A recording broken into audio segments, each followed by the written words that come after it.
এখানে উপস্থিত যারা আছেন প্রধান অতিথি, বিশেষ অতিথি এবং বাংলাদেশ ইন্টারন্যাশনাল মেডিটেশন সোসাইটির যে সদস্যরা আছেন, বিজ্ঞ আইনজীবীরা আছেন এবং বাংলাদেশ ইন্টারন্যাশনাল মেডিটেশন সোসাইটির চেয়ারম্যান এসআই বসুন স্যার, তাদের সবাইকে আমি শুভেচ্ছা এবং অভিনন্দন জানাচ্ছি আমাকে এখানে বক্তব্য রাখতে ডাকার জন্য। তো এখানে আমি অনেক বক্তাদের বক্তব্য শুনলাম এবং আমি যেটা জানতে পারলাম যে এই যে ছোট ছোট শিশুরা, তোমরা যারা স্কুলে পড়ছো এখন, তারা মেডিটেশন সম্পর্কে কিছু ট্রেনিং পেয়েছো এবং মেডিটেশনটা কি সেটা তোমরা অনেক বুঝতে পেরেছো। আমি যেটা আরো জানতে পেরেছি তোমাদের সম্পর্কে, যে তোমরা কিন্তু নতুন কুড়ি, মানে তোমরা কিন্তু আসলে একটা চারাগাছ যখন নতুন বাড়তে থাকে সেই অবস্থায় আসো এবং এই সময় তোমাদের মেধা কিন্তু অনেকভাবে বিকশিত হতে থাকে, চারপাশের জ্ঞান থেকে, বই পড়া থেকে এবং এই যে বিভিন্ন ট্রেনিং তোমরা নিচ্ছ সেখান থেকেও তোমরা কিন্তু এই জ্ঞানটা পাচ্ছ। তো সেই জ্ঞানের মাধ্যমেই নিজেদেরকে তোমরা তৈরি করে তুলছো। এখানে তোমরা মেডিটেশনের মাধ্যমে যে কোনো বিরোধটা আসলে কি, যে কোনো দুই পক্ষের মধ্যে হতে পারে, তোমাদের বন্ধু বান্ধবের মধ্যেও কোনো ঝগড়া হতে পারে, সেটা মিটমাট করার জন্য একজন বন্ধু হয়তো এগিয়ে আসছে সেই মেডিয়েটরের কাজ করলে। তো এরকম সামাজিক ও নানা ধরনের সমস্যা রয়েছে যেগুলো তোমরা এই মেডিয়েশনের মাধ্যমে বা তোমাদের তুলে ধরা বক্তব্যের মাধ্যমে সমাধান করতে পারো। তো আমরা এখন কিন্তু আছি কক্সবাজারের উখিয়া জেলার জালিয়াপালং ইউনিয়নের সোনারপাড়া বিদ্যালয়। তো এই বিদ্যালয়ে আমি তোমাদের একটা প্রাকৃতিক পরিবেশ আছে, তাই না?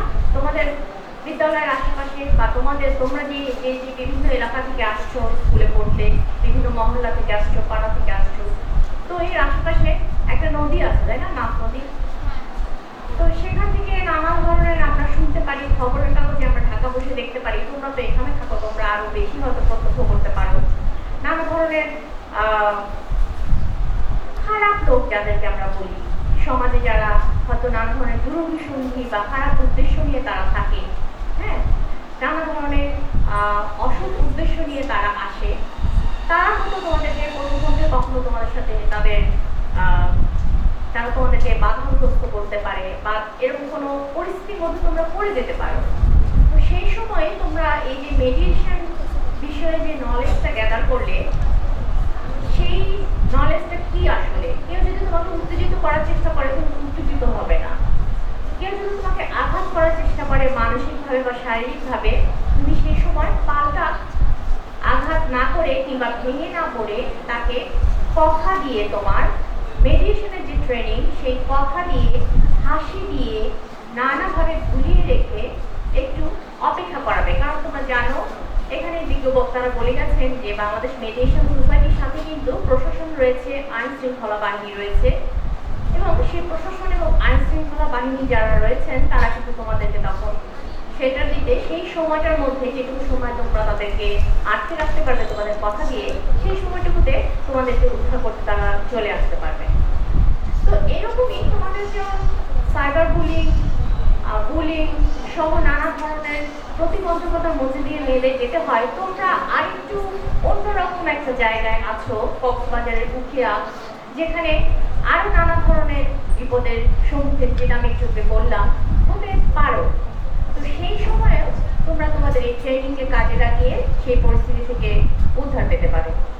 তো এই তো আমার মনে হয় তোমরা সবাই আসলে অনেক বেশি ক্ষুরধার বুদ্ধি সম্পন্ন এবং তোমরা এই মেডিটেশন ট্রেনিংটাকে ঠিকভাবে কাজে লাগিয়ে জীবনে আরো এগিয়ে যেতে পারবে, নিজেদের জীবনকে উন্নত করতে পারবে। কারণ আমরা জানি যে টমাস আলভা এডিসনের নাম শুনেছো বোধহয় তোমরা। তো তিনি একজন বৈদ্যুতিক বাতির আবিষ্কারক এবং একজন বিশিষ্ট বিজ্ঞানীও। তিনি কিন্তু ছোটবেলায় তার মা, তিনি কিন্তু ছেলে ছিলেন, মেয়ে নয়, তারপরেও তার মাকে স্কুল থেকে টিচাররা চিঠি দিয়েছিলেন যে আপনার ছেলে কিছুই শেখার যোগ্য নয়, আপনার ছেলেকে বাড়িতে নিয়ে যান। কিন্তু তার মা তাকে এই কথাটা বলে মন ভেঙে দেননি। তার মা তাকে বলেছে যে তুমি হচ্ছে সবচেয়ে প্রতিভাবান, যে স্কুল তোমাকে শিক্ষা দেওয়ার ক্ষমতা রাখছে না, তাই বাসায় তোমাকে আমিই পড়াবো। সেই মার কাছে পড়েই কিন্তু টমাস আলভা এডিসন বিশ্ববিখ্যাত হয়েছেন, যার নাম আমরা এত বছর পিছপা মনে করবে না বা পিছিয়ে পড়া জনগোষ্ঠী মনে করবে না। তোমরা তোমাদের অধিকার বা যে কোনো ধরনের বিপজ্জনক পরিস্থিতি ট্যাকেল দেওয়ার মতো ক্ষমতা সক্ষমতা অর্জন করবে। তো এতটুকুই ছিল আসলে